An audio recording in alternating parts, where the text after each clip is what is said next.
Hola, espero que se encuentren muy bien en casita. Bienvenidos a la sesión del día de hoy de tu asignatura Lengua Española. Soy tu docente, Ana Paola Félix, de quinto grado de secundaria. Recuerda tener a mano todos los materiales que necesites para seguir desarrollando las competencias que te permitirán realizar tu reportaje científico sobre la salud y el bienestar en tiempos de pandemia. Ten presente que todo parece imposible hasta que se hace, tal como nos profirió Nelson Mandela. Les cuento, el año escolar pasado, a Juan Carlos, de quinto grado de secundaria, de un liceo ubicado en Santo Domingo Este, al igual que ustedes, se le asignó redactar un reportaje. Mientras hacía la búsqueda de la información, encontró una de mucha relevancia, pero olvidó anotar dónde la encontró, por lo que intentó buscarla nueva vez, pero no dio con ella. Para que no te ocurra como a Juan Carlos, te invito a que junto a mí repasemos e investiguemos todo lo relacionado con las referencias bibliográficas, que dependerán del estilo bibliográfico que tú elijas. Además, hablaremos sobre qué son las citas de referencia. Al finalizar este encuentro, estarás en la capacidad de utilizar las referencias bibliográficas para dar cuenta de las fuentes consultadas. Antes de continuar, presta completa atención a las asignaciones siguientes. Es importante higienizar tus manos con agua y jabón y prepara tus libros y herramientas de trabajo junto a la actitud correcta para aprender. Iniciemos este viaje especial directo al aprendizaje y el conocimiento. Si ya hiciste todo esto, entonces estamos listos. Prepárate, porque ya vamos a empezar.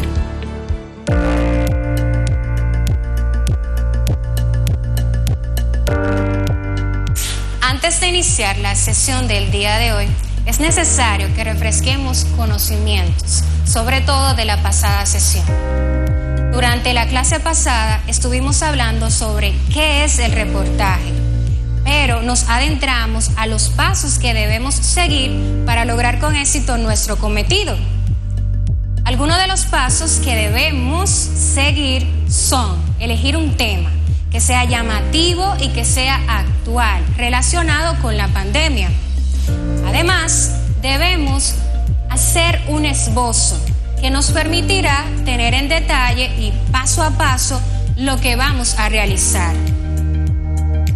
También debemos tener presente que nuestro reportaje debe cumplir con 3 características. Debe ser claro, preciso, pero sobre todo debe ser objetivo. Puntualizamos que es ideal un título sugerente, corto, pero sobre todo llamativo.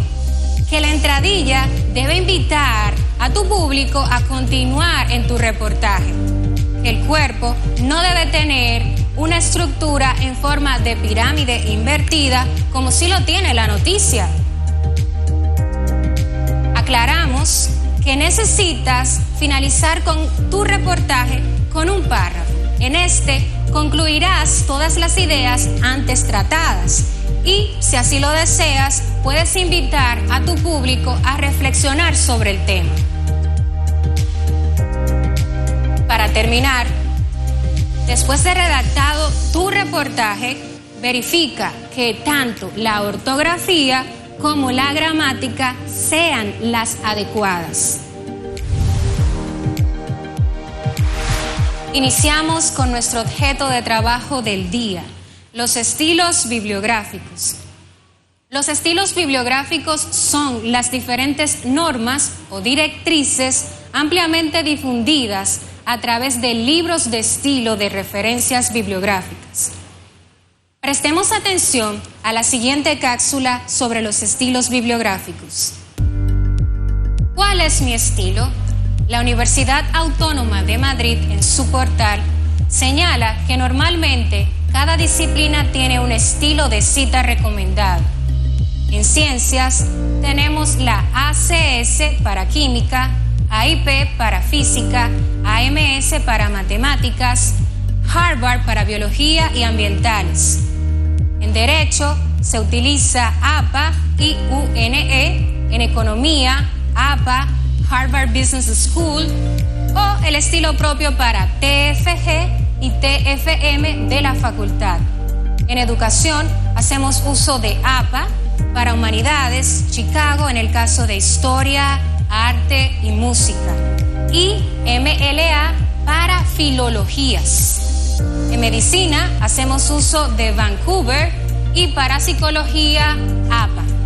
Algunas de ellas tienen modificaciones cada cierto tiempo y reciben el calificativo de ediciones. Tal es el caso de las utilizadas en la mayoría de las disciplinas. APA. Esta fue desarrollada por la American Psychological Association. Este estilo se ha convertido en el formato de referencia para las ciencias sociales. Hablamos de psicología, educación, economía, derecho, entre otras. El estilo APA utiliza el sistema Harvard de autor-fecha para las citas en el texto, y al final del documento se insertan las referencias bibliográficas ordenadas alfabéticamente por el apellido del primer autor de cada trabajo. Actualmente las normas APA vigentes son las correspondientes a la 7ª edición. APA es un estilo sólido, coherente, que nos ayuda a escanear rápidamente los puntos claves y conclusiones en los textos. A su vez, fomenta la divulgación completa de la información y nos permite prescindir de las distracciones de menor importancia. Cuando usamos un estilo de redacción, se elimina la confusión, utilizando una puntuación correcta para una referencia o la forma adecuada para los números en texto. Esos elementos están codificados en las normas que seguimos para una comunicación clara, lo que nos permite centrar nuestra energía intelectual sobre el fondo de nuestra investigación.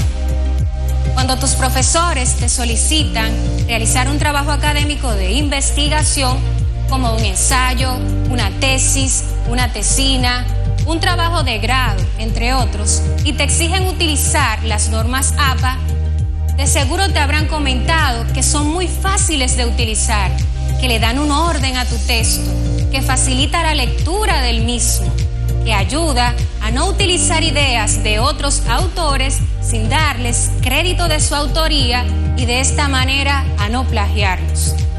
Una de las características más importantes y que tienes que tener en cuenta de las normas APA es que te sirven para realizar publicaciones a nivel internacional, ya que es uno de los estilos bibliográficos más aceptados. Me preguntarás, profe, ¿qué es una referencia bibliográfica?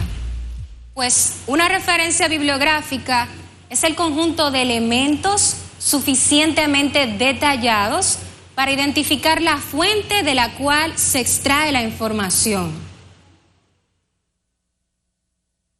Las referencias incluyen elementos esenciales, también llamados básicos, y o elementos complementarios. Los esenciales son aquellos sin los cuales hacer la referencia bibliográfica no sería posible. Hablamos de autor. Según la RAE, es la persona que ha producido alguna obra, ya sea esta literaria, cultural o científica. El título. El título es la palabra o las palabras que permiten nombrar a un texto. Este en ocasiones también sirve para nombrar a los capítulos y o las subdivisiones. Finalmente, tenemos el pie de imprenta. Cuando nos referimos a este término, estamos hablando sobre la imprenta o la editorial, el lugar de publicación, así también como el año en que se imprimió. Suele ir en la portada y o en la contraportada. Se preguntarán, ¿qué es la portada? La portada es la primera plana de los libros impresos, también de los que son digitales, en que figuran el título, el nombre del autor, el lugar y en ocasiones el año de la impresión. Vamos a tomar este libro. En él podemos observar su portada o cubierta. En este caso puede recibir estos dos nombres. A seguidas nos dirigimos hacia la página número 3 o 5, dependiendo del libro, y nos vamos a encontrar con la portadilla. En este aparece el título de nuestro libro, solamente el título. Luego tenemos la hoja donde aparecen los créditos y finalmente, pues no vamos a entrar en detalles, nos encontramos con la portada, misma que acabamos de explicar al principio. Nos vamos al final y nos vamos a encontrar con la contraportada. En esta vamos a encontrar el nombre de la serie a la que pertenece el libro, así como otros detalles, como este que vemos por aquí.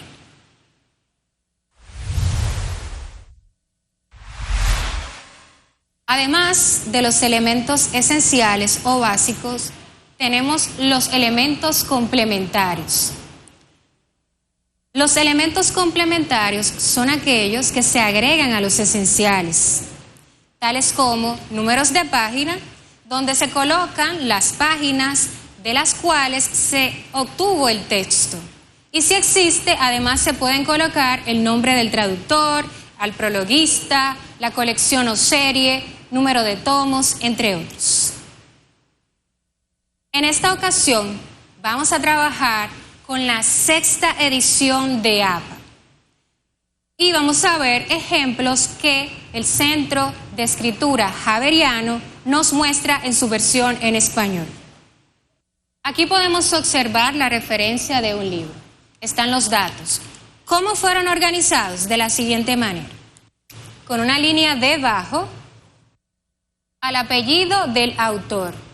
A seguidas ponemos una coma con la inicial del primer nombre de nuestro autor. Ponemos un punto, luego abrimos paréntesis y colocamos el año de ese libro, es decir, el año en que fue impreso o escrito. Continuamos con el título de nuestro libro, La autonomía administrativa en Puerto Rico. Como este libro es una versión digital, tenemos que colocar la URL de donde fue obtenido. Y vamos a poner siempre recuperado de, sin colocar dos puntos. Vamos a seguir con las siguientes letras: H, T, T, P, dos puntos, doble barra, inclinada, y a continuación la URL que completa nuestra página web. En el caso de que nuestro libro esté en una versión impresa, lo vamos a hacer de esta forma. Aquí tenemos una referencia bibliográfica de un libro impreso.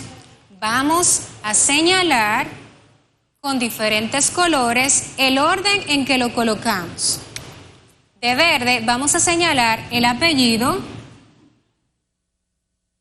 y la inicial de la primera letra de su nombre. De rojo colocamos el año. A seguidas tenemos el título del libro en cursivas, de color negro.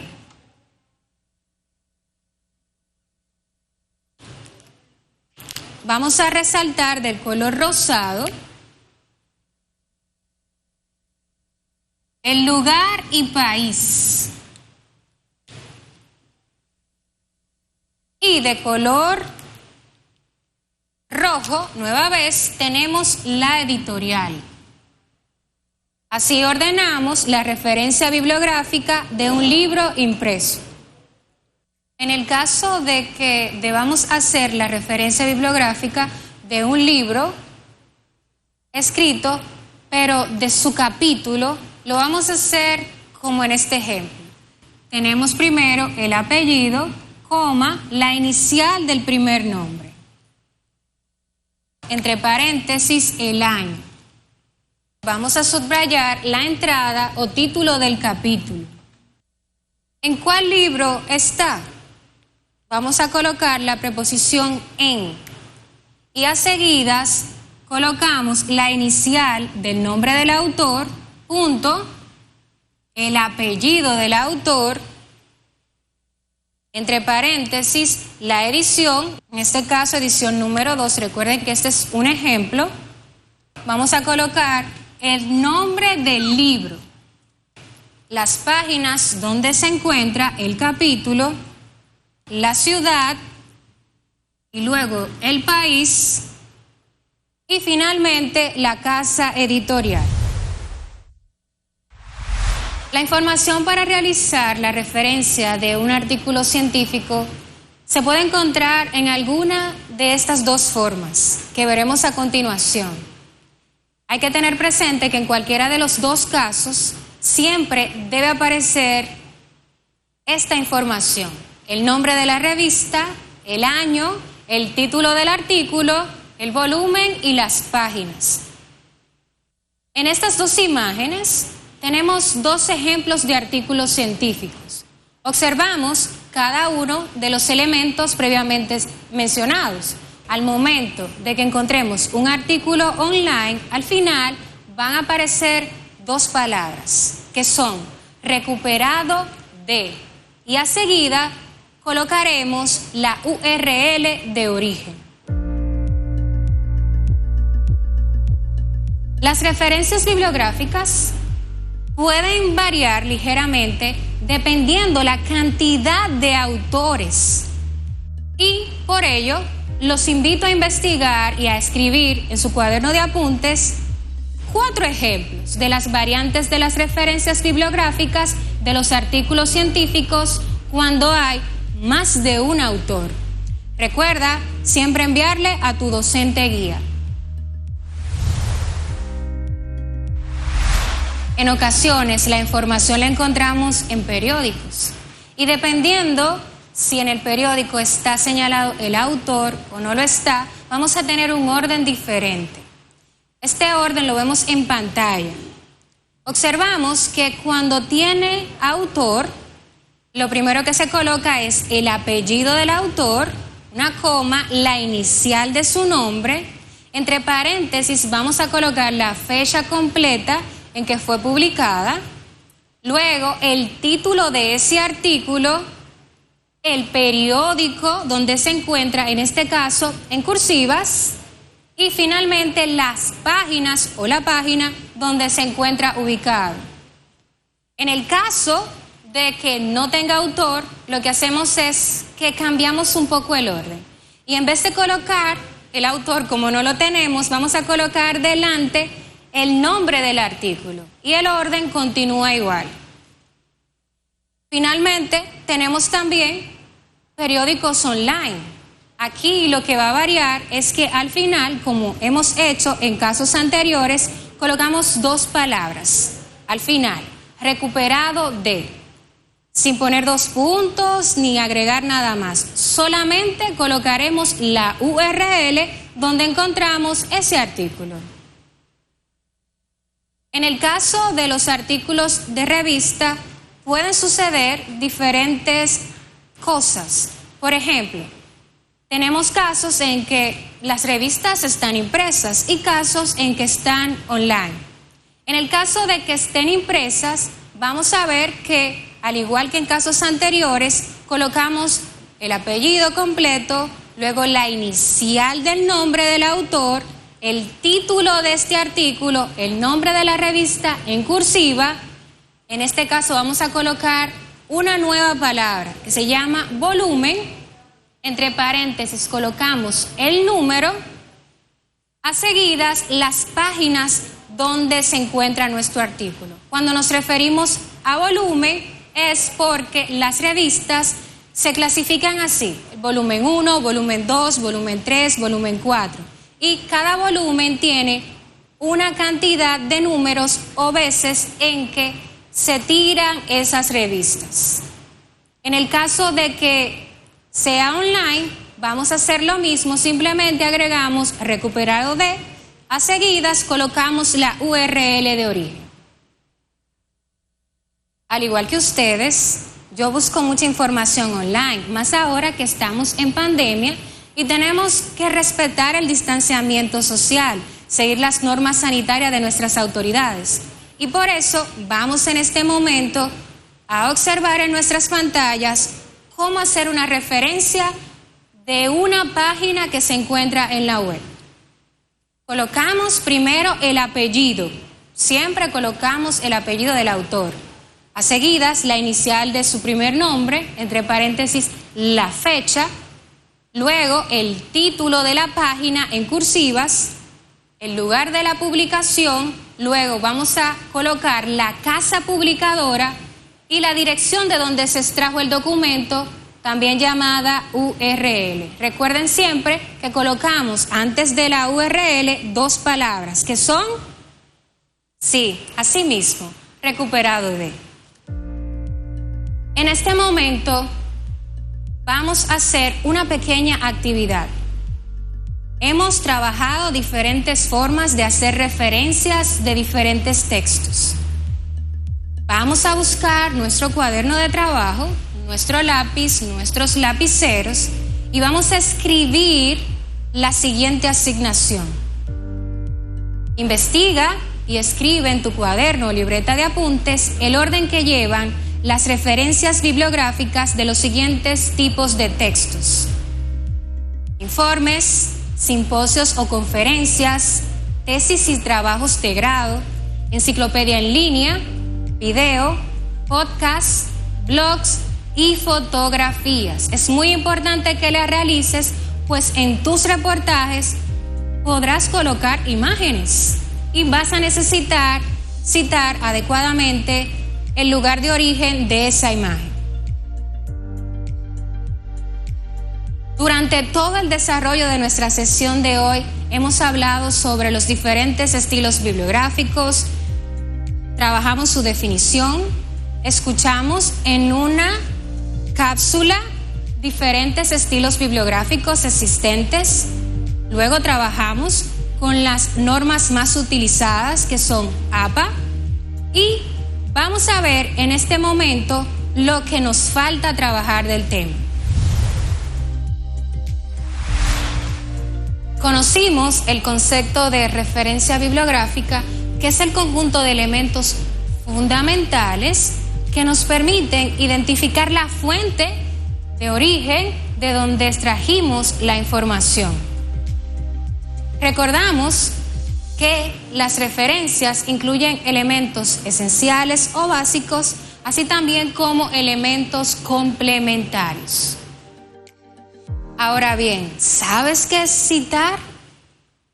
Según Santana, en el año 2013, citar es la manera correcta de dar crédito a los autores de los cuales se ha utilizado algún fragmento de su escrito. Se obtiene una idea, definición o teoría que permite al lector conocer la información para recuperar el recurso de la referencia bibliográfica en la biblioteca. No citar es tomar una información que no nos pertenece.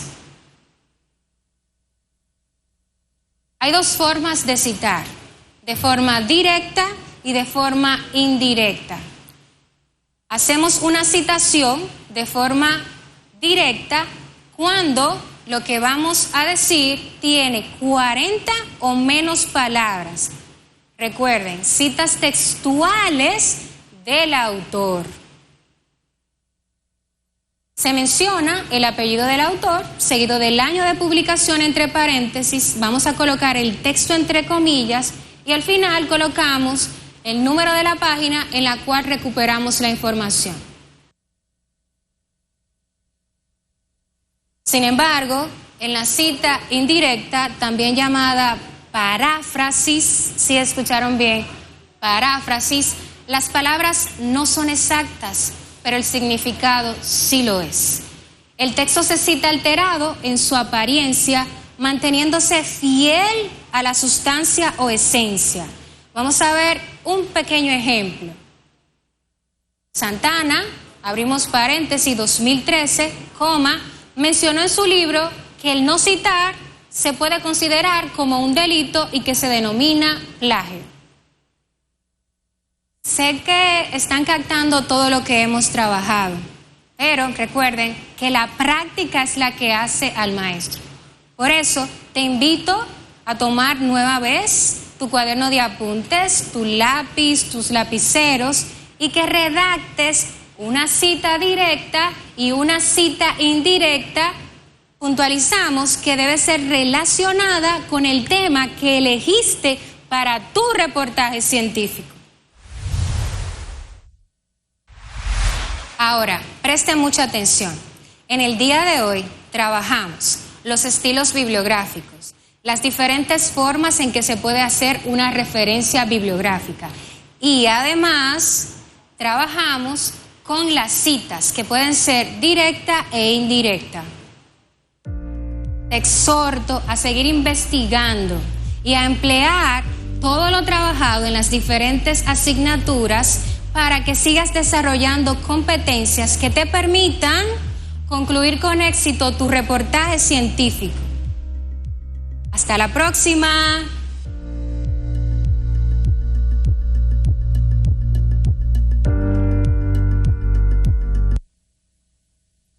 Formas correctas del lavado de manos para evitar el COVID-19.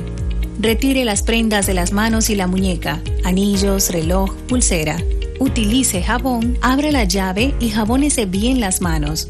Y entrelace y frote los dedos. Frote la parte opuesta de la palma de las manos hasta las muñecas. Abra de nuevo la llave y deje correr el agua desde la punta de los dedos y siga frotando mientras elimina el jabón. Seca las manos con toalla de papel y cierra la llave con el mismo papel toalla y échalo al zafacón. La prevención está en tus manos. Juntos contra el coronavirus.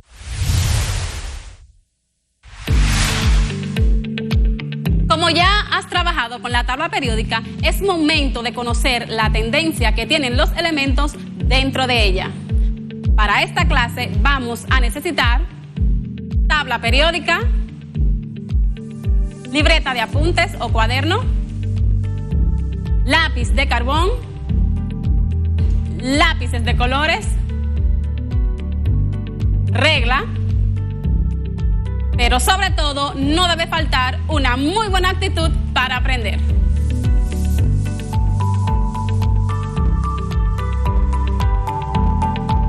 Hola, ¿cómo te sientes hoy? Espero que muy bien. Yo feliz de tenerlos otra vez acompañándonos en esta clase de química para quinto de secundaria. Les recuerdo que soy su profesora Mirelis de Oleo y al igual que el profesor Ramón Roque, les estaré acompañando en este proceso de enseñanza-aprendizaje de dicha asignatura. Te cuento que al concluir esta clase podrás identificar, comparar y predecir las propiedades periódicas de los metales, no metales y metaloides de uso cotidiano a partir de su ubicación en la tabla periódica. En la clase de hoy seguiremos desarrollando las competencias necesarias para la elaboración del proyecto que estamos trabajando, que es la presentación de un reportaje científico para mitigar la propagación del virus aplicando los conocimientos adquiridos durante esta unidad. Vamos a ver qué trabajamos durante la clase anterior. Correcto. Estuvimos trabajando con la estructura de la tabla periódica y durante esa clase vimos que la tabla periódica está formada de la siguiente manera. Se organiza por períodos y grupos. Los grupos son las columnas de forma vertical que van desde 1 hasta el 18, como podemos ver.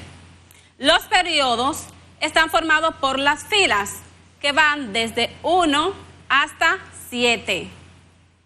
También vimos otra división que es los bloques u orbitales.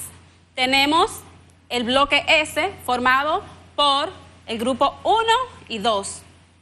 Además, encontramos el bloque D que va desde el grupo 3 hasta el grupo 12. Y aquí el bloque P, que abarca desde el grupo 13 hasta el 18. Bien, hay otras divisiones que tiene la tabla periódica en su estructura. ¿Cuáles son?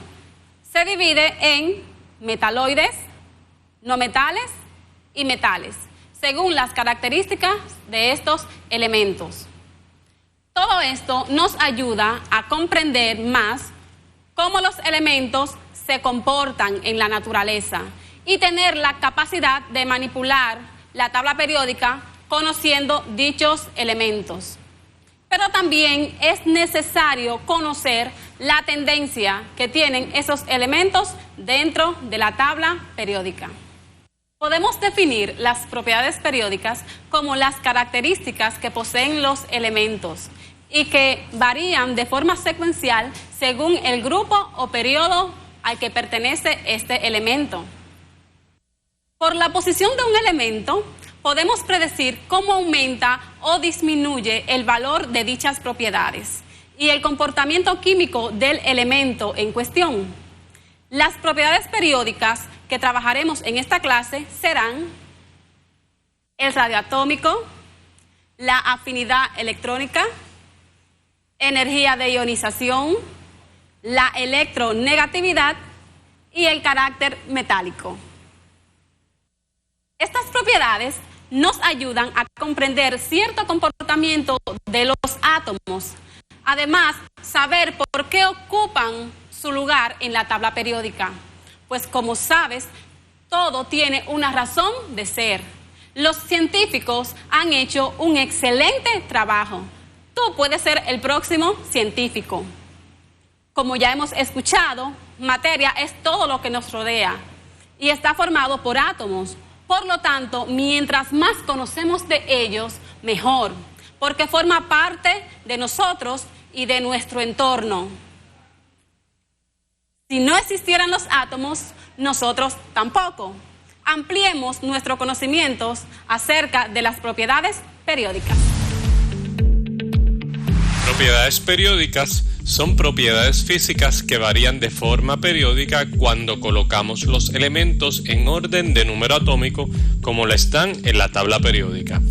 Entre las propiedades periódicas que estudiaremos está el radioatómico, la energía de ionización y la afinidad electrónica. Radioatómico se define como la mitad de la distancia entre los núcleos de dos átomos idénticos unidos covalentemente. A esto se le llama también el radio covalente. Si tenemos dos átomos, la distancia entre los dos núcleos dividida entre dos corresponde a lo que se conoce como el radio atómico.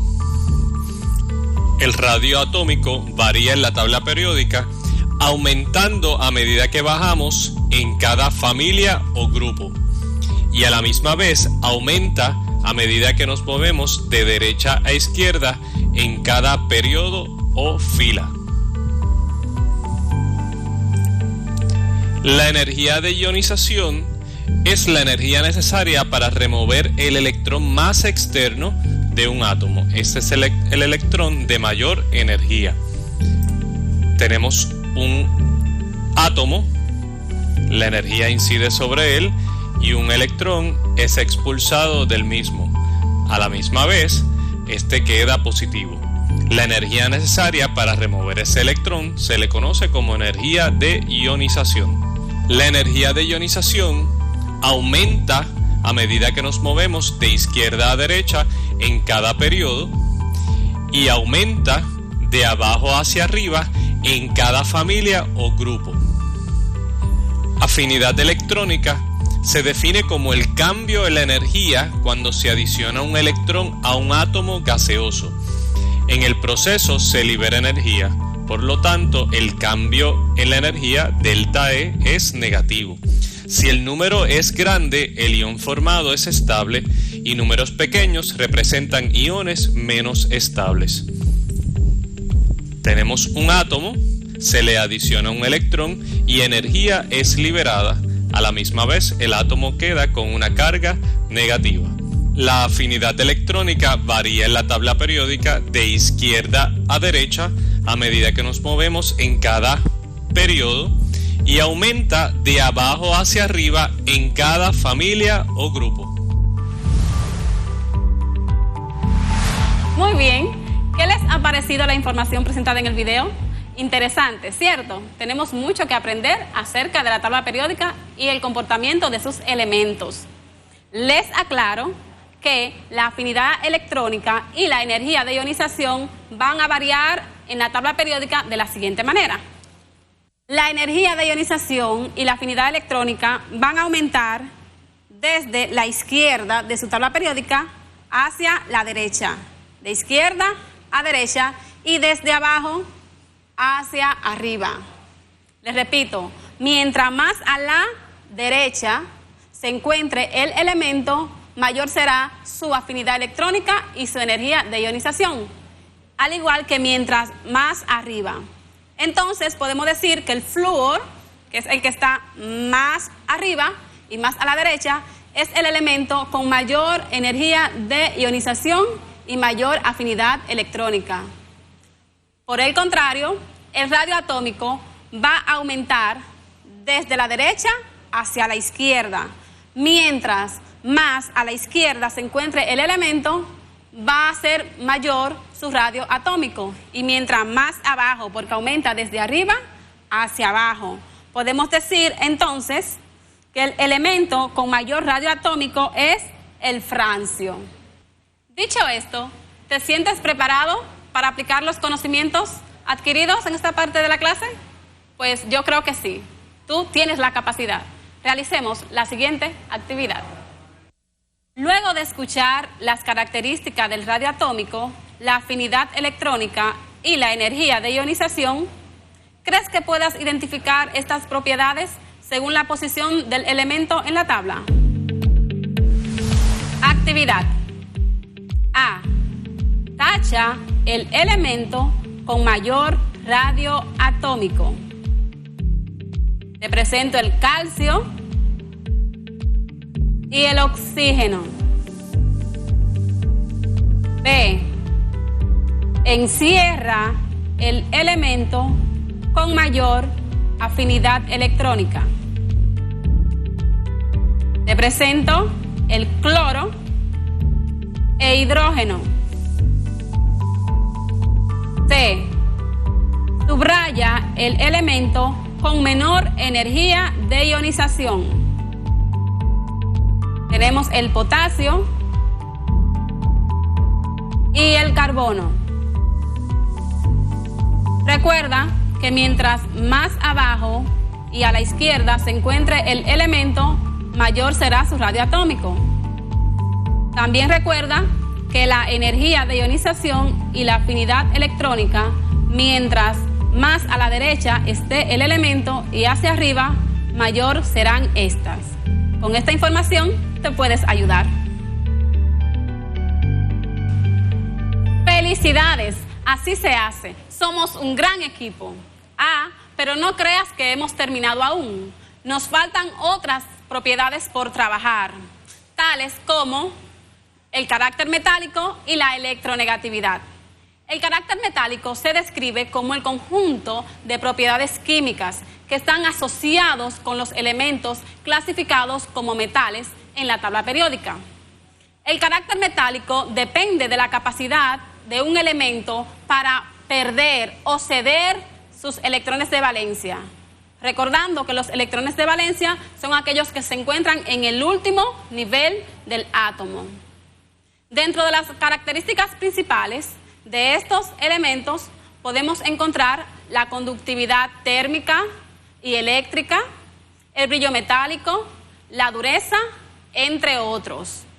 Como observas en el gráfico, el carácter metálico aumenta desde la derecha hacia la izquierda de la tabla periódica, aumenta el carácter metálico.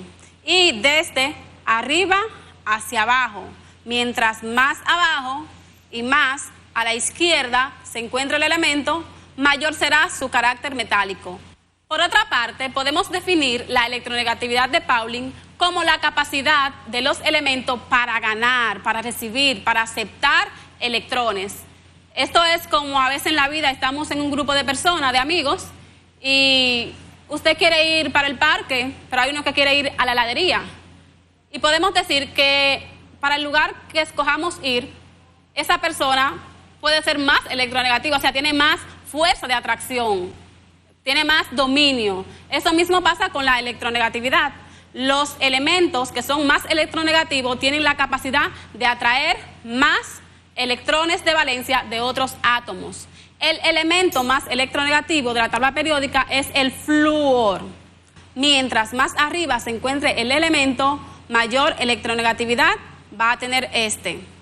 Siendo así, podemos decir que el flúor es el elemento más electronegativo, porque se encuentra en la parte superior de la tabla y en el extremo derecho.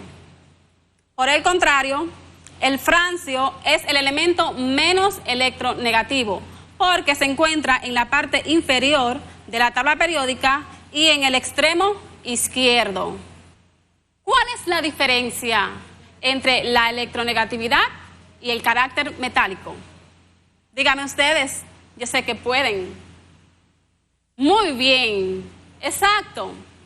Mientras que el carácter metálico es la tendencia a ceder, a perder o liberar electrones del último nivel del átomo, la electronegatividad es todo lo contrario. Es la capacidad del átomo para atraer, para captar electrones de otros átomos. Y que la electronegatividad aumenta de izquierda a derecha y desde abajo hacia arriba, mientras que el carácter metálico va a aumentar desde arriba hacia abajo y desde derecha a izquierda.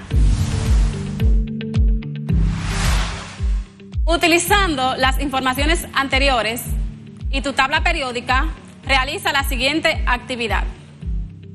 En los siguientes pares de elementos, colorea de azul el que tiene mayor carácter metálico y de rojo el de mayor electronegatividad.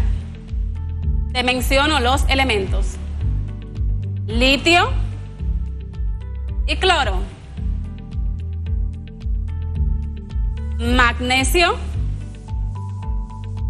y aluminio, flúor y cesio, hierro y fósforo, nitrógeno y litio. Dentro de esos 5 pares de elementos, según las instrucciones dadas, clasifica cada uno de ellos. Felicidades otra vez, lo estás haciendo muy bien. Te cuento que estas propiedades periódicas trabajadas hasta ahora son detalladas en la misma, cada una con sus valores. Pero antes vamos a ver, ¿qué hemos aprendido hasta ahora? Muy bien, ya vimos que el carácter metálico y el radio atómico van a aumentar desde derecha hacia izquierda y de arriba hacia abajo. La energía de ionización y la electronegatividad, al igual que la afinidad electrónica, van a aumentar desde izquierda hacia derecha y de abajo hacia arriba. Toma tu tabla periódica en mano y sígueme en el siguiente ejemplo. Muy bien, ¿ya la tienes? Ubícate conmigo en la simbología que está en la parte superior de tu tabla periódica. Algunas tablas traen esa simbología en el extremo derecho, en la parte inferior. Pero la que tengo en mano la tiene en la parte superior.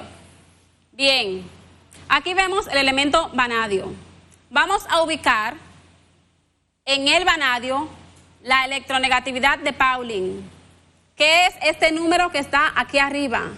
Me dice que el vanadio tiene una electronegatividad de 1.6. ¿Me sigues? Bien.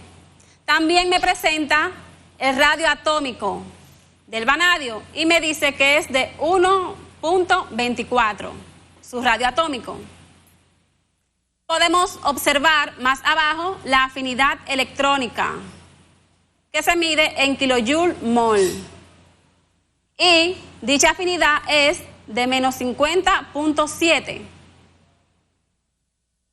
Luego vemos la energía de ionización, que es de 6.75. ¿Ves?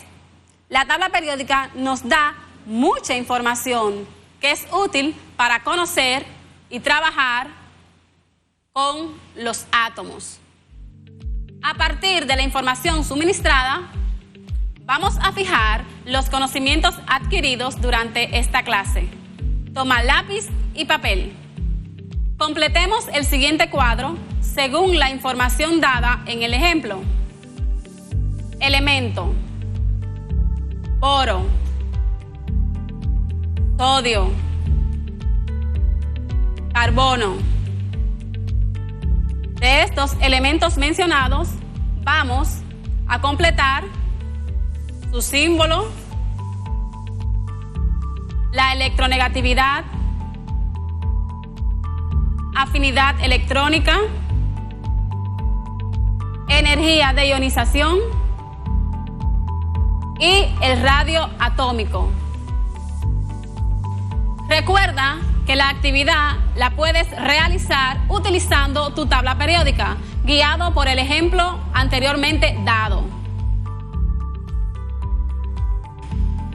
Muy bien, ya localizas varias propiedades en la tabla periódica. Ahora vamos a ver qué hemos aprendido hasta ahora.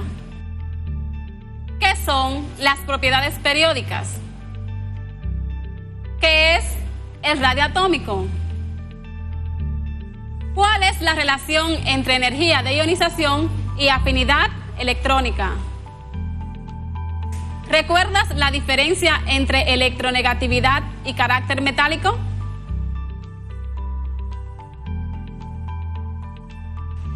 Según hemos trabajado durante esta clase, las propiedades periódicas son las características de los elementos y que varían en forma secuencial según los grupos y períodos. El radio atómico es la distancia que existe entre el núcleo del átomo, el centro, y el electrón del último nivel, o los electrones de valencia. Imagínate que tienes una circunferencia o un círculo, como lo entiendas, y dentro colocamos un puntito, que ahí está el núcleo del átomo, y trazamos un vector, que lo viste en matemática, ¿verdad? Trazamos un vector hasta el extremo, allá en la última capa o en el último nivel, donde se encuentran los electrones de valencia. Esa distancia que existe entre el núcleo y el último electrón de valencia, el de mayor energía, se le llama radio atómico. Mientras que la energía de ionización es la energía necesaria para extraer un electrón de un átomo, para quitárselo de un átomo neutro. Neutro quiere decir que tiene la misma cantidad de protones y electrones.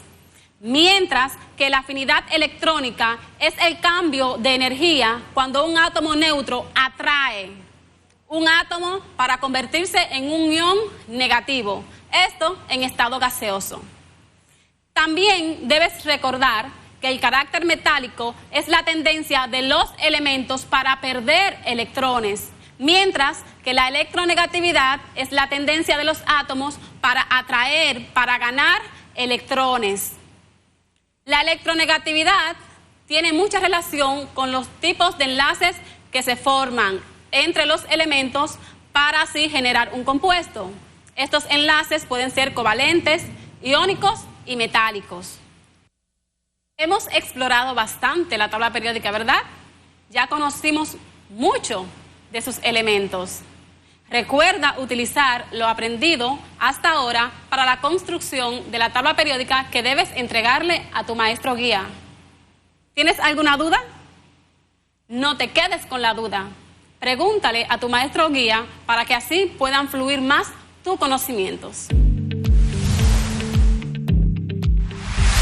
Bueno, jóvenes, no tenemos tiempo para más. Recuerden ampliar sus conocimientos consultando otras fuentes bibliográficas. Utilicen la información de esta clase para completar las actividades de su cuadernillo, específicamente la que les indica que deben realizar la formulación de los elementos o compuestos químicos utilizados para mitigar los efectos del COVID-19. Además, deben de ir realizando la construcción de su tabla periódica. Considero que en este momento estás en capacidad para hacer dichas actividades, que están ubicadas en las páginas 48 de su cuadernillo hasta la página 51. Hasta la próxima, no faltes, aquí te espero. Y recuerda cuidarte guardando el distanciamiento para que así evites contagio por el COVID-19. Hasta la próxima.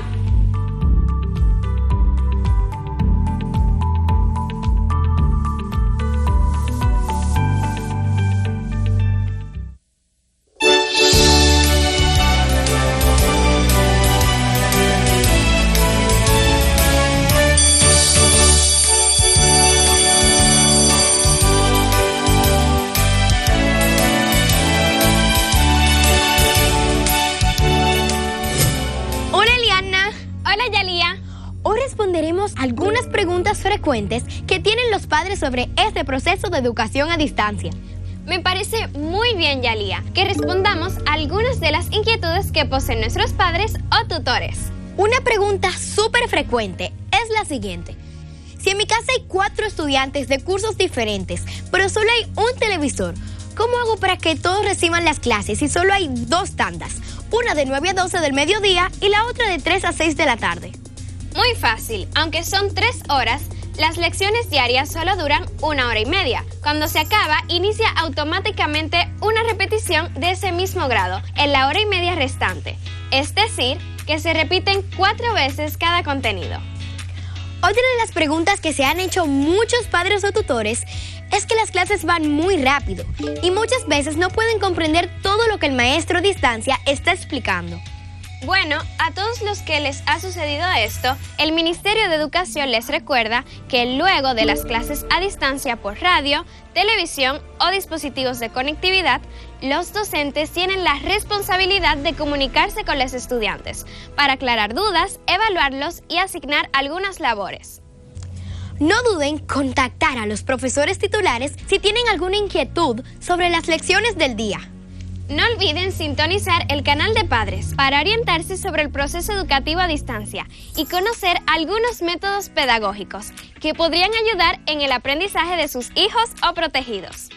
Eso es todo por ahora, pero pronto continuaremos respondiendo las preguntas que ustedes pueden tener de este novedoso proceso de enseñanza. ¡Hasta pronto! ¡Adiós!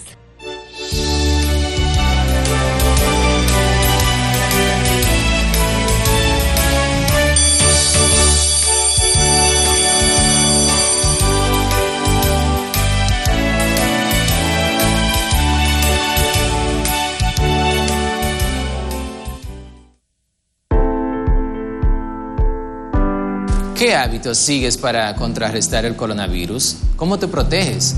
¿Tienes el mal hábito de llevar tus manos a la cara? Recuerda que mantener buenos hábitos de salud nos ayuda a salvar a todos del COVID. Okay, now let's start our English class. Ahora empezaremos nuestra clase de inglés. For this class, we will need, para esta clase necesitaremos a notebook, un cuaderno, a pencil, un lápiz, and a pen, un lapicero. Let's begin. Comencemos.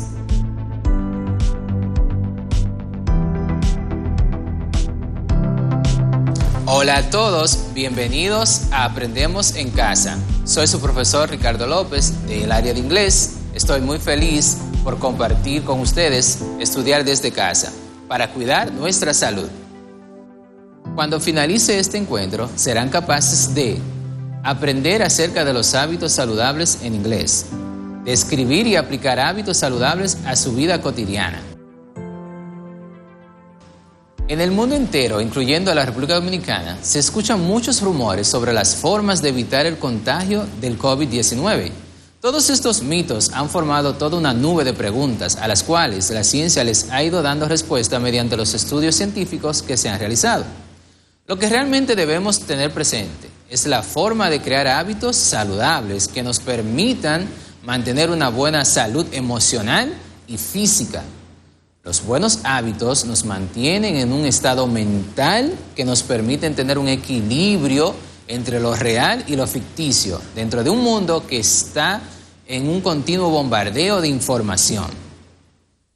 Hablando de buenos hábitos, veamos el siguiente mapa conceptual sobre hábitos saludables. Health Life. Health Life. Hábitos de salud para la vida. Exercise regularly.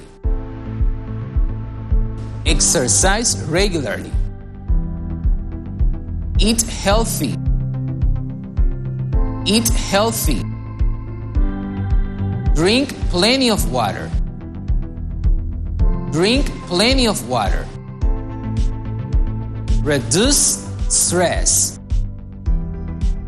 Reduce stress. Los hábitos son cuerdas imaginarias que nos impiden avanzar en ciertos aspectos de nuestras vidas. Estos impiden nuestro crecimiento emocional e intelectual si no son buenos hábitos.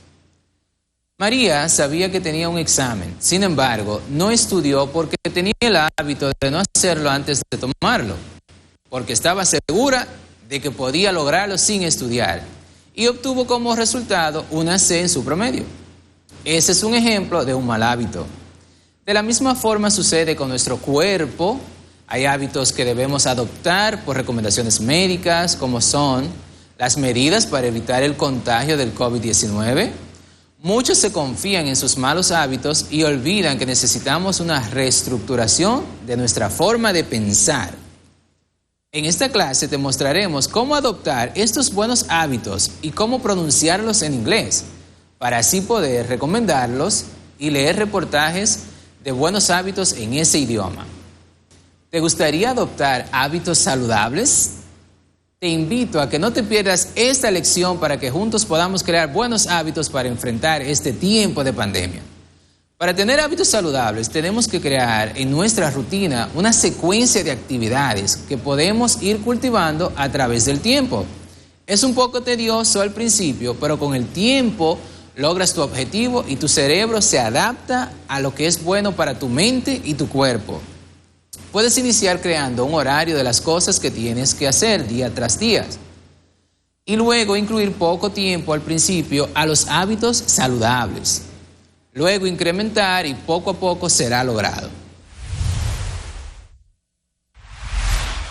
Comprenderás la importancia de crear hábitos emocional y físico en este tiempo de pandemia y diferenciarás un hábito saludable de uno no saludable. Pronunciarás en inglés diferentes tipos de hábitos, tomando en cuenta toda tu familia. Elaborarás una rutina alimentaria en español e inglés, utilizando buenos hábitos de alimentación. Pronunciarás en español e inglés los alimentos que nos hacen adquirir buenos hábitos alimenticios. Relacionarán los buenos hábitos que te ayudarán a desarrollar la capacidad de tener una salud mental. Ahora vamos a escuchar más información sobre los hábitos y los hábitos saludables. Un hábito es una costumbre o práctica adquirida por frecuencia de repetición de un acto. Un hábito es el resultado de una acción que repites frecuentemente de forma inconsciente. Hábitos saludables son aquellas actividades que mejoran tu salud física, mental, emocional y social. Incluso aquellas actividades que no tengan que ver con la salud directamente, pero que contribuyen a tu bienestar general. Ya que hablamos algo sobre los hábitos saludables, te invito a observar las siguientes imágenes y responder las preguntas.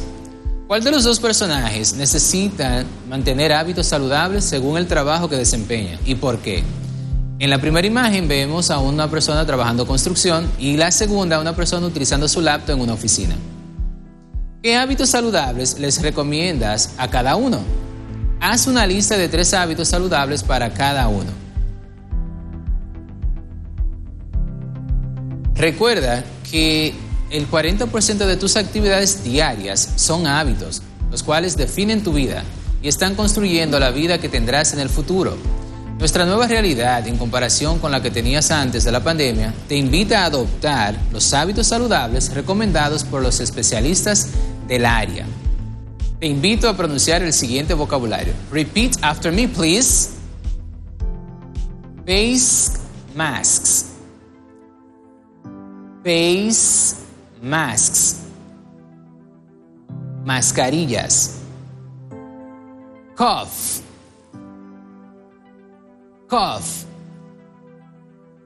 Toser. Nasal secretion. Nasal secretion. Secreción nasal. Food contamination. Food contamination. Alimentos contaminados. Personal items. Personal items. Artículos personales. Ok, chicos, ha llegado la hora de realizar una actividad relacionada con los hábitos saludables y no saludables, en la cual van a poner UH si el hábito es no saludable, unhealthy habits, y HH si el hábito es saludable, healthy habits. Tienen un listado y simplemente tendrán que poner UH, UHH. Les voy a leer cada una de las palabras a ver si es un hábito saludable o no y ustedes colocan la clasificación. Smoke. Smoke. Fumar. Número 2. Eat vegetables. Eat vegetables. Comer vegetales. Número 3. Utilizar la mascarilla de tu hermano. Wear your sibling's face mask. Wear your sibling's face mask. Número 4. Lavarte las manos con abundante agua y jabón. Wash your hands with a lot of water and soap. Wash your hands with a lot of water and soap.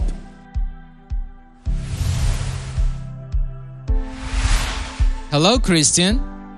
Hello, Mario. I see that you will leave home very early and quickly, but why don't you have your mask? I always forget it, but it's not necessary. I have never been infected. Hola, Christian. Hola, Mario.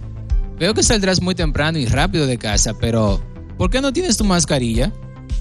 Siempre olvido la mascarilla, pero no es necesario. Nunca me he infectado. ¿Es este un hábito saludable o un hábito no saludable de Christian? Is this a healthy habit or an unhealthy habit of Christian? Unhealthy habit disapproved. Hábito no saludable desaprobado. Si Christian se pone su mascarilla, es un hábito saludable aprobado. Healthy habit approved. Para seguir creando buenos hábitos, en este tiempo de pandemia debes aprender a distribuir bien tu tiempo. A continuación te invito a observar esta pirámide para que tengas una distribución de tiempo adecuada. Share your time. Share your time. Reparte tu tiempo.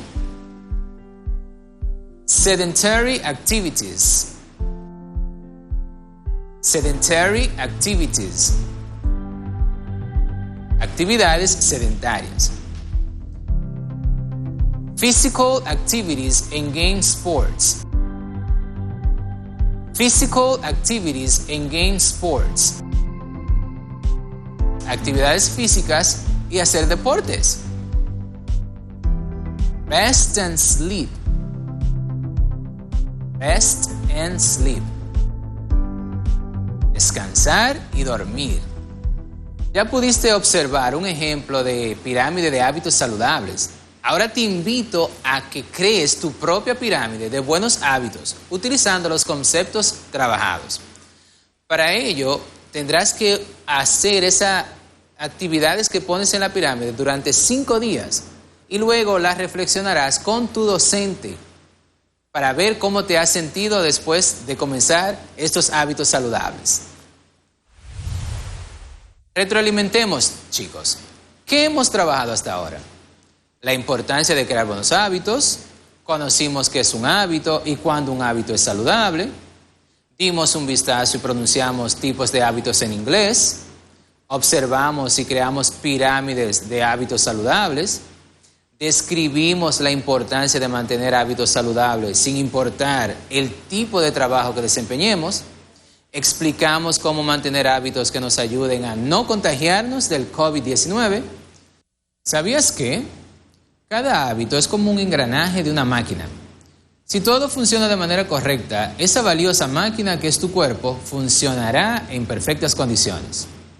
¿Puedes imaginar qué pasaría si el engranaje de una máquina industrial empacadora no funcionara bien? Lo mismo ocurre con tu cerebro cuando adaptamos hábitos no saludables. Él se acondiciona y los acepta como bueno y válido, pero están afectando tu salud mental y física. La máquina funciona con la dificultad que tiene, pero no en óptimas condiciones, lo que provocaría un desastre en la producción. Repite el vocabulario de los hábitos no saludables después de mí. No hacer ejercicios. Don't exercise. Don't exercise. Jugar por muchas horas consecutivas videojuegos. Play video games all day long. Play video games all day long. Acostarse muy tarde. Go to bed late. Go to bed late. Comer comida chatarra. Eat junk food. Eat junk food. Hablar a los demás sin mascarillas. Talk to people without wearing your face mask. Talk to people without wearing your face mask. A continuación, algunos ejemplos para esta actividad. Good habits, hábitos saludables. Wash your hands every time, lavarse las manos todo el tiempo. Bad habit, un hábito no saludable. Tocarse la cara constantemente. Touch your face constantly. Keep distance, mantener la distancia, un buen hábito. Bad habit, visit family now. Visitar a los familiares ahora, en tiempo de pandemia, no es un buen hábito.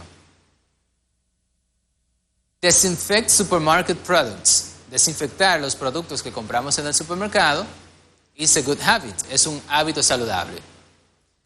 Shake hands, saludarse de manos, no es un buen hábito ahora. Wear your face mask correctly. Ponerse correctamente la mascarilla, eso es un hábito saludable. Wear your face mask incorrectly. Usar la mascarilla incorrectamente no es un hábito saludable. Watch or listen official news. Escuchar o ver fuentes de noticias oficiales para mantenernos informados del COVID. Believe everything on social networks. Creer todo lo que dicen en las redes sociales no es un hábito muy saludable.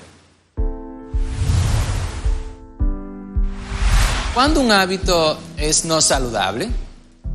Para esta actividad te invito a que realices una lista de 5 hábitos que consideres no saludables en tu familia frente a la pandemia del COVID-19.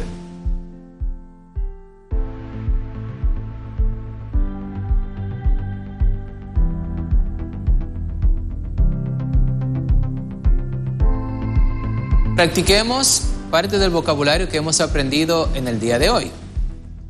Alimentos, food. Alimentos, food. Salud, health. Salud, health. Integral, integral. Integral, integral. Físico, physical. Físico, physical. Nutrientes, nutrients.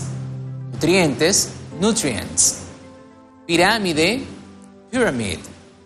Pirámide, pyramid. Dieta, diet. Dieta, diet. Minerales, minerals.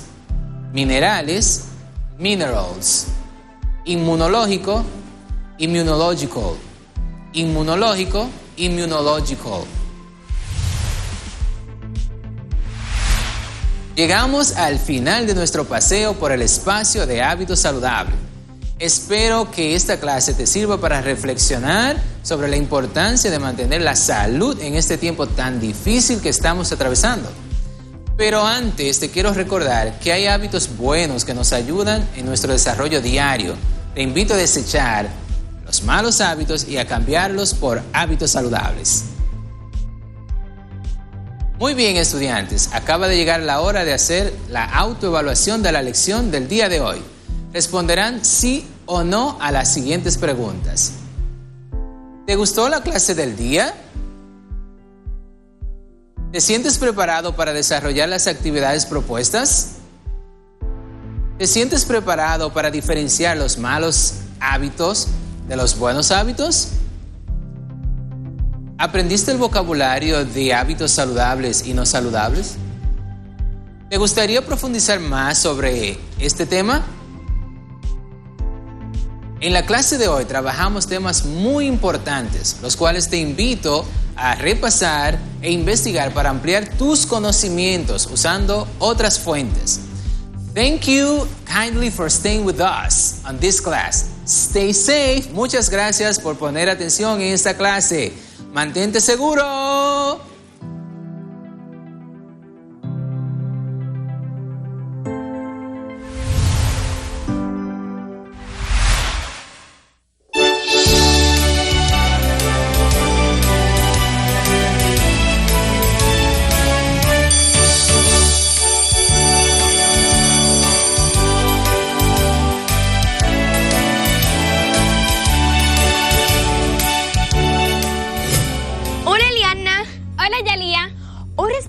Algunas preguntas frecuentes que tienen los padres sobre este proceso de educación a distancia.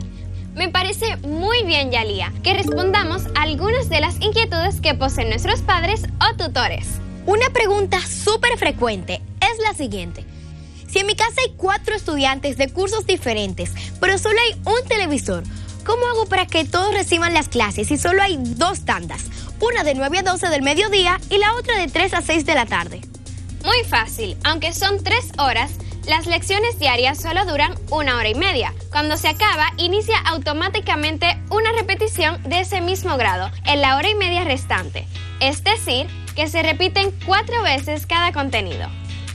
Otra de las preguntas que se han hecho muchos padres o tutores es que las clases van muy rápido y muchas veces no pueden comprender todo lo que el maestro a distancia está explicando.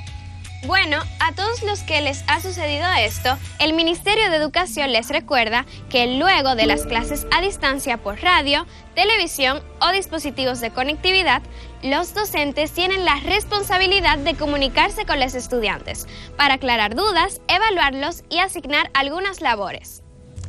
No duden en contactar a los profesores titulares si tienen alguna inquietud sobre las lecciones del día.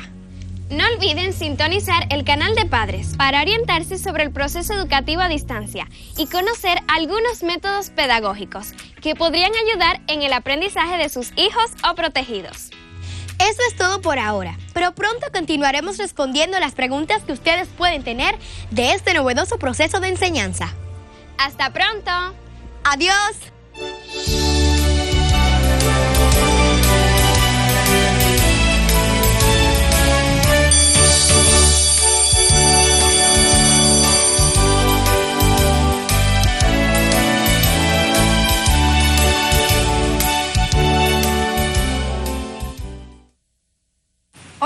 ¿Qué tal, chicos? Espero que se encuentren súper bien. Yo estoy muy feliz de poder estar aquí con ustedes. Soy su maestra Liz Valdés de Matemáticas, de quinto de secundaria. Seguimos avanzando en este proceso de aprendizaje. Hoy tenemos un contenido interesantísimo para aprender. Recordemos que todas las competencias que estamos desarrollando durante estas clases nos ayudarán a elaborar nuestro proyecto final, que lleva por nombre Reportaje acerca de la salud integral y bienestar en tiempos de pandemia. En el día de hoy, los materiales a utilizar son una libreta de apuntes, lápiz de carbón y una regla. ¿Ya estás listo para dar inicio? Pues iniciemos.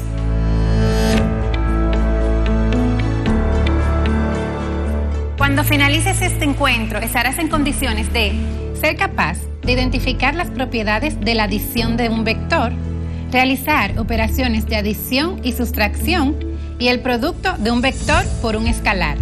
En clases anteriores estuvimos trabajando con los tipos de vectores, los conceptos de vectores, cómo calcular la norma de un vector, cómo determinar el módulo de un vector y cómo hacer su representación gráfica.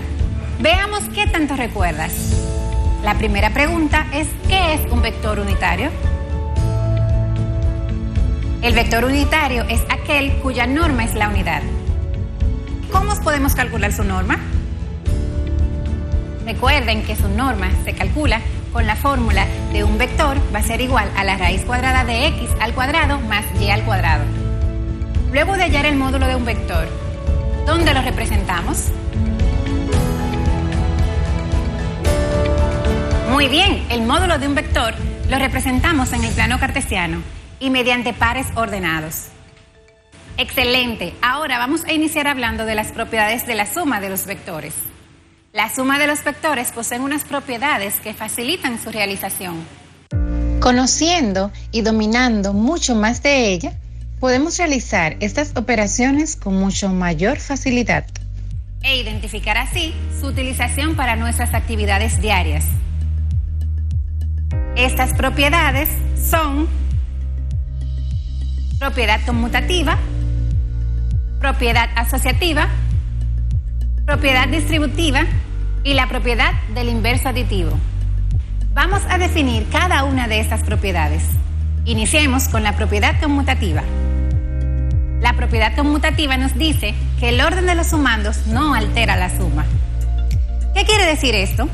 Bueno, que si necesitamos sumar dos vectores, por ejemplo, A y B, no importa si primero coloco el valor del vector A y luego el valor del vector B o viceversa.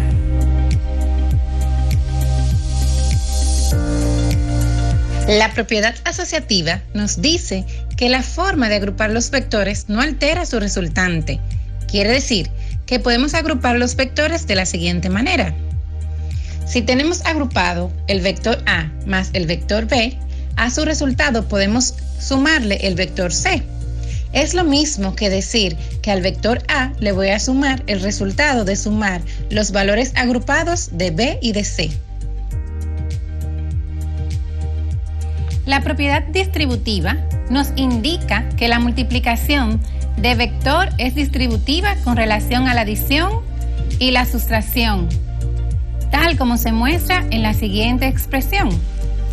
Si tenemos a A que multiplica la suma de B más C, es lo mismo que tener la multiplicación de A por B más la multiplicación de A por C.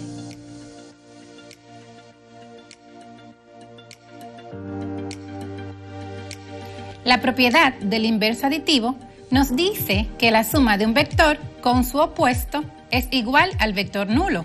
Por ejemplo, si tengo el vector A más menos el vector A va a ser igual a 0. Lo que quiere decir que menos el vector A más el vector A es igual a 0. Muy bien, ya conocemos sobre las diferentes propiedades de la suma de vector. Ahora, recapitulemos. Las propiedades son propiedad conmutativa, propiedad asociativa, propiedad distributiva y el inverso aditivo. Ahora, vamos a poner a prueba lo aprendido. Vamos a compartir algunos ejemplos y ustedes en casa van a identificar a qué propiedad pertenece cada ejemplo. Veamos este ejemplo para que identifiques a qué propiedad pertenece. Si tenemos la suma del vector A más el vector B y decimos que sería igual que tener la suma del vector B más el vector A, ¿a qué propiedad pertenece?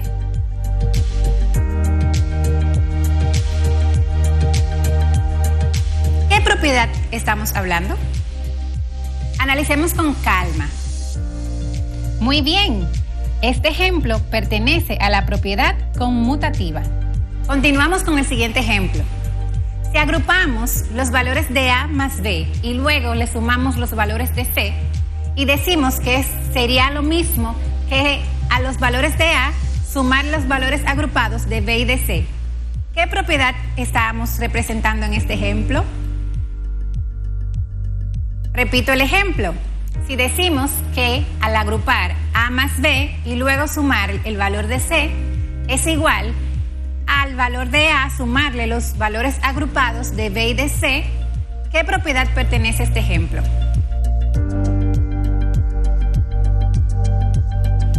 Muy bien, este pertenece a la propiedad asociativa. Excelente. Ahora vamos a ver las sumas de los vectores. Esta operación se realiza mediante la suma de sus respectivas componentes. Recordemos que las componentes de un vector son representadas por un par ordenado. Veamos un ejemplo en la pizarra para su mejor comprensión.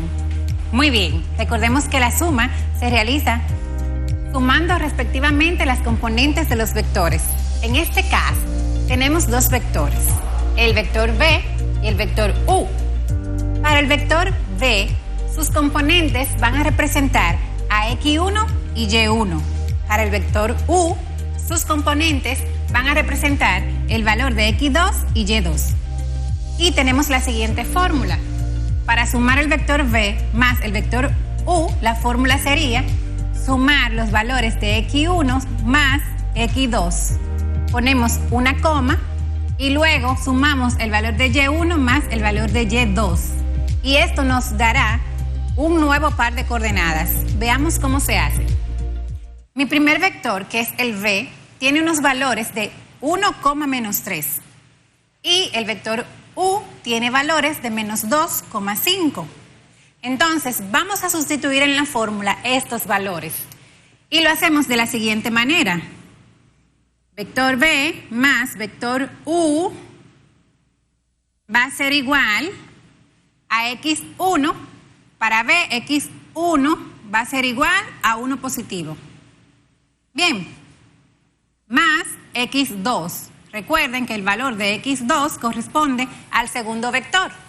Es la primera componente del segundo vector. Entonces, el valor de X2 sería igual a menos 2. Como tengo un signo de más y no puedo colocar un signo al lado de otro, lo pongo dentro de paréntesis y digo menos 2. Cierro paréntesis y coloco una coma, señalando que voy a trabajar con el segundo componente. Luego sustituimos Y1 corresponde al valor del primer vector, que es su segunda componente. En este caso, el valor de Y1 es igual a 3. Coloco el signo que va acompañado del 3, que es negativo. Lo coloco aquí. Luego sustituyo el valor de Y2, que en este caso corresponde a la segunda componente del segundo vector. Y su valor es 5. Así que coloco el signo de más y como el 5 está positivo, lo pongo positivo igual y cierro paréntesis. Ahora vamos a resolver las operaciones que están dentro de los paréntesis. Bien, decimos que el vector B más el vector U va a ser igual. En este caso, vamos a hacer relación de signo primero. Bien, entonces tenemos más por menos es igual a menos. Como signo diferente me dan como resultado el signo negativo, aquí me queda un menos. Y el 2 lo bajo igual. Pongo la coma y luego entonces aquí puedo resolver directamente. Digo, menos 3 más 5 es igual a 2 positivo. Cierro paréntesis Y por último, digo que el vector b más el vector u va a ser igual a 1 menos 2, me queda 1 negativo, 2. Y este sería el resultado de sumar los vectores.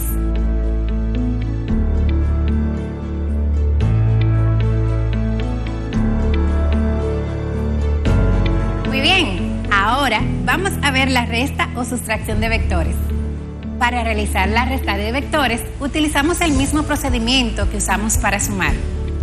Lo que quiere decir que restamos los componentes de X de ambos vectores y restamos los componentes de Y en ambos vectores.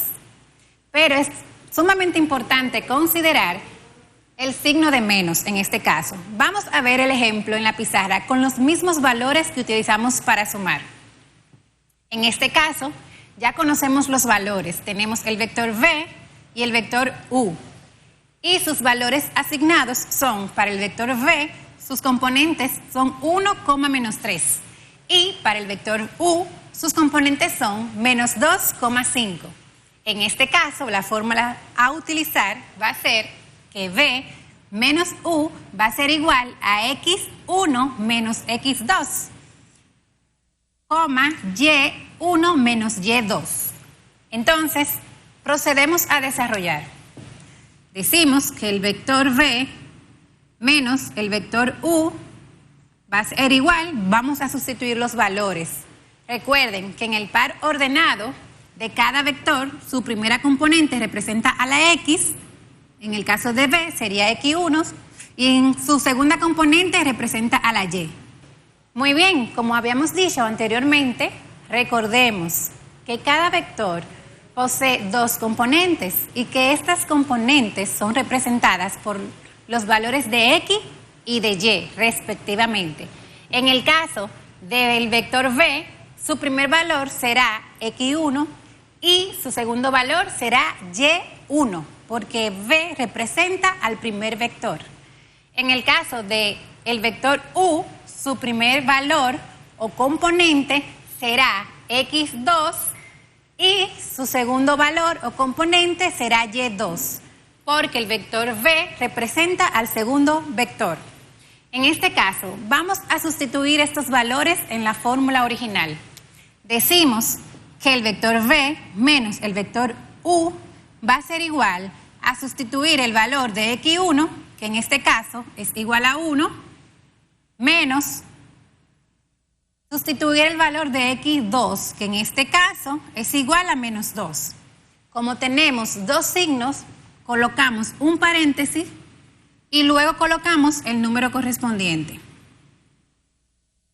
Luego vamos a restarle el valor de y1, que en este caso representa el menos 3. Le vamos a restar el valor de y2, que en este caso es igual a 5. Cerramos paréntesis y procedemos a realizar la operación. Decimos que el vector v menos el vector u va a ser igual a 1. En este caso tengo dos signos iguales y tengo un valor dentro de un signo de agrupación. La ley de los signos nos dice que si multiplicamos signos iguales, el resultado es positivo. Y si multiplicamos signos diferentes, el resultado es negativo. Es por esto que este valor tiene signo positivo. Y coloco el valor que está dentro de la agrupación. Y luego tenemos menos 3 y menos 5. Como estos signos son iguales, la ley de los signos nos dice... Recordemos que la ley de los signos nos dice que signos iguales se suman y signos distintos se restan. En este caso, como los signos son iguales, procedemos a sumarlos. Y es por esto que 3 más 5 es igual a 8. Luego, colocamos el signo que tienen los números en común, que en este caso es el signo negativo. Ambos son iguales, así que me queda el signo negativo. Luego continúo diciendo que el vector v menos el vector u va a ser igual a 1 más 2, serían 3, menos 8. Y ese es el resultado de la resta de vectores. Continuamos con las operaciones de vectores. En este caso, conoceremos cómo realizar la multiplicación de un vector por un escalar. Recordemos que en clases pasadas estuvimos hablando del concepto de una magnitud escalar y la misma es aquella que queda determinada por un número cualquiera que esté dentro de los grupos de los números reales. En este momento vamos a la pizarra para poder ver un ejemplo. Tenemos que la letra K, que representa el escalar, va a multiplicar al vector. En este caso, sería decir que K la multiplicamos por el valor de X y luego la multiplicamos por el valor de Y, que son las componentes del vector. Imaginemos que tenemos un vector llamado V y que sus componentes son 1,3. Además, tenemos un escalar que vale 3. Lo que hacemos sería lo siguiente. Sustituimos el valor de la K y el valor de los vectores de la siguiente manera, diciendo que el escalar por el vector V va a ser igual a 3, que es el valor del escalar, por X, que es el valor del 1,3, que representa el valor de la Y. En este caso, simplemente tenemos que multiplicar y decir 3 por 1, 3, y 3 por 3, 9. Entonces, la multiplicación del vector por el escalar me daría como resultado 3,9. Y este resultado es un vector. Recordando que cada vez que multiplicamos un escalar por un vector, el resultado es otro vector. Conozcamos un poco más acerca del producto de un número escalar por un vector. Sea un número escalar representado por la letra K y un vector representado por la letra V, siempre con la rayita encima. Llamamos producto de un escalar por un vector a un vector resultante que se representa como K por V y se verifican algunas condiciones específicas. Las condiciones que deben darse son las siguientes.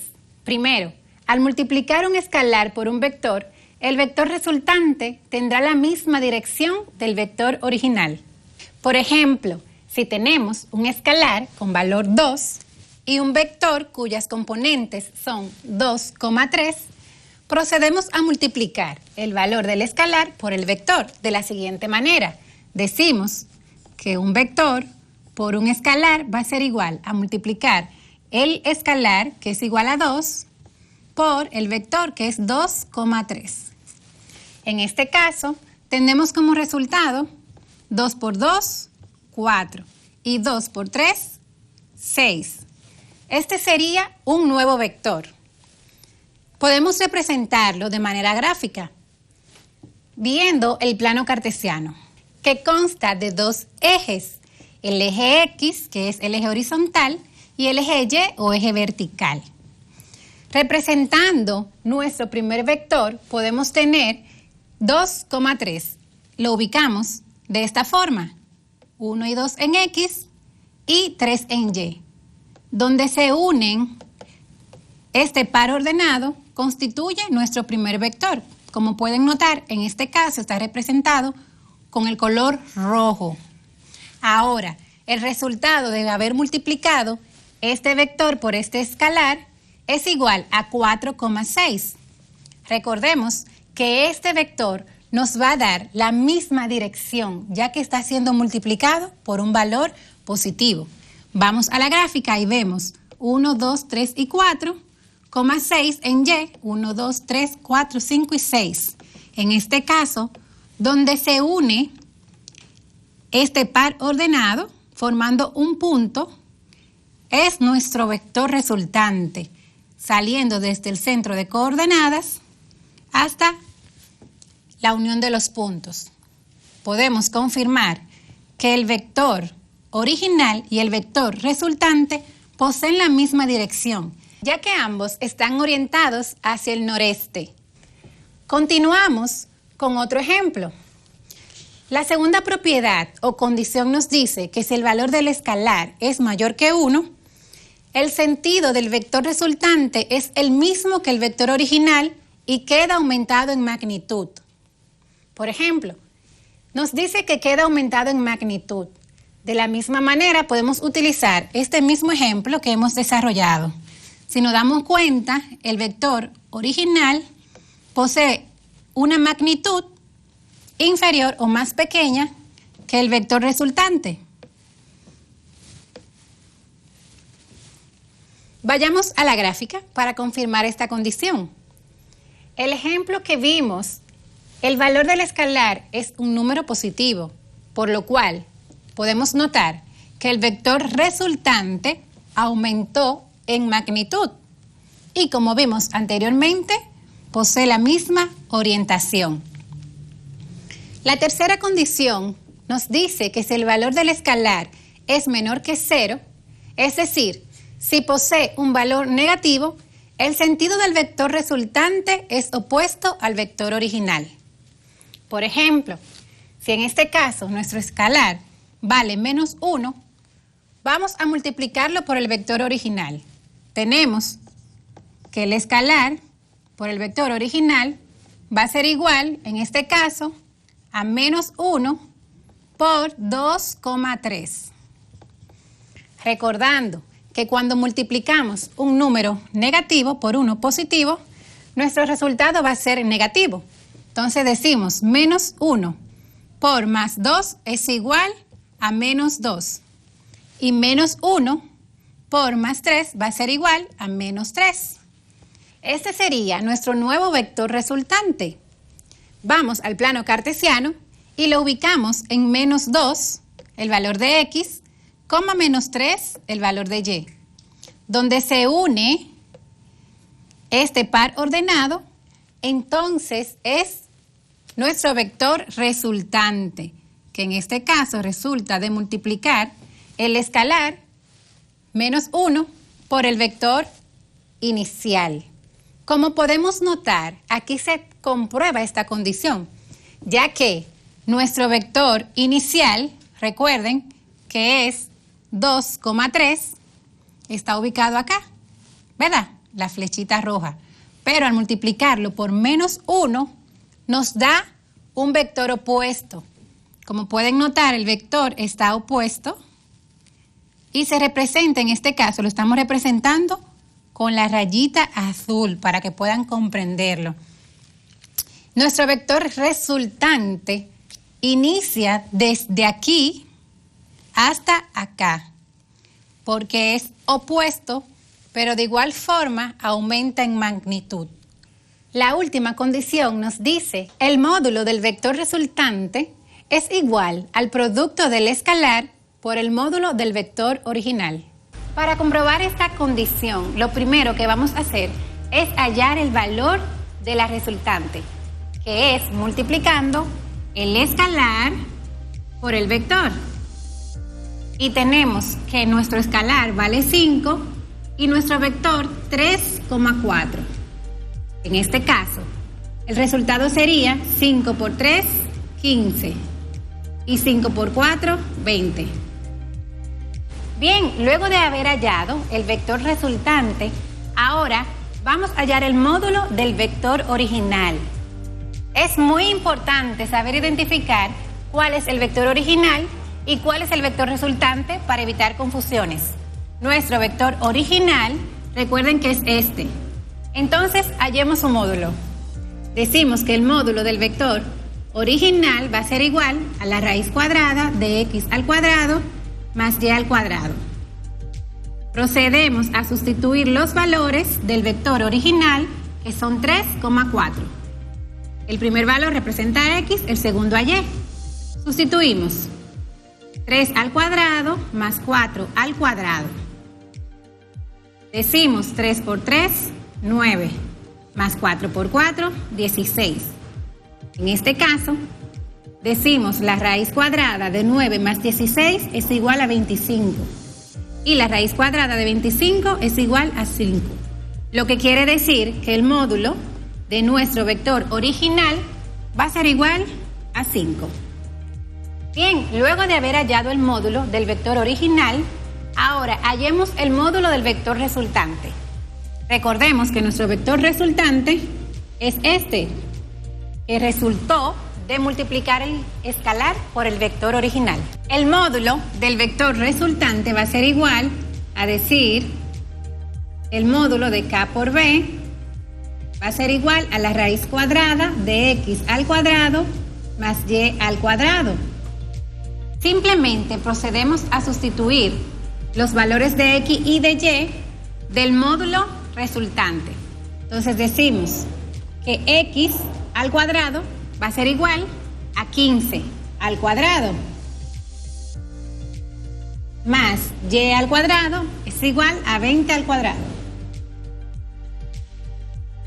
Procedemos a desarrollar y decimos que 15 por 15 es igual a 225 más 20 por 20 igual a 400. Seguimos diciendo que el módulo del vector resultante va a ser igual a la raíz cuadrada de sumar 225 más 400, que es igual a 625. Y por último, la raíz de 625 es igual a 25. Muy bien, ya hemos hallado el módulo del vector original y el módulo del vector resultante. Ahora, nos queda multiplicar el valor del escalar por el módulo del vector original. Multiplicamos el valor del escalar por el módulo del vector original. Esto sería igual a 5 por 5 igual a 25. De esta manera queda demostrado que multiplicar el escalar por el módulo del vector original es igual a calcular el módulo del vector resultante.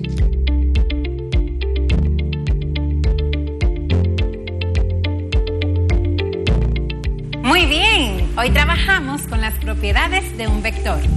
Además también trabajamos con las operaciones como suma de vectores, diferencias de vectores y trabajamos con la multiplicación de un escalar por un vector. Te invito a profundizar más en este tema. Te invito a realizar el segundo ejercicio de la página 60. Ten pendiente que cuanto más practiques, más familiarizado estará con el tema. Así que nos vemos en la próxima clase. ¡Hasta luego!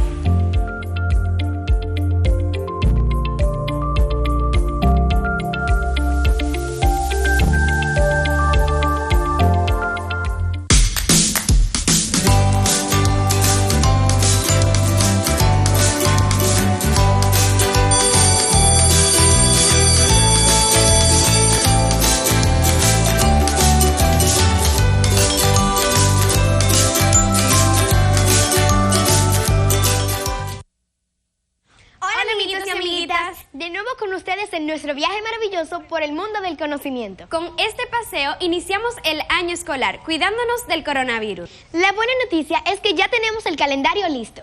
Es decir, el horario de clases que le corresponde a cada curso. Para que nos acompañe a decirles el horario, tenemos un invitado muy especial. Nuestro querido mascotín. Atención, amiguitos y amiguitas, les diremos los canales de televisión y la hora donde recibirán sus clases. Escuchen bien, en la mañana las clases serán de 9 a 12 y en la tarde de 3 a 6. Las clases de preprimaria serán por el canal 2 en la mañana y en el canal 41 en la tarde. Primero de primaria por el canal 5 en la mañana y el canal 37 en la tarde. Segundo de primaria en el canal 7 y en el canal 33 en la tarde. A los de tercero de primaria les toca el canal 9 en la mañana y el canal 29 en la tarde. Los niños del cuarto de primaria en el canal 11 en la mañana y en el canal 25 en la tarde. Los de quinto de primaria en el canal 13 por la mañana y el canal 19 en la tarde. Y a los de sexto de primaria les tocará en el canal 15 en la mañana y por el mismo canal 15 en la tarde. Amiguitos y amiguitas, llegamos al final de esta información. Esperamos que con ayuda de sus padres hayan anotado el horario que les toca. ¡Adiós! ¡Hasta la próxima!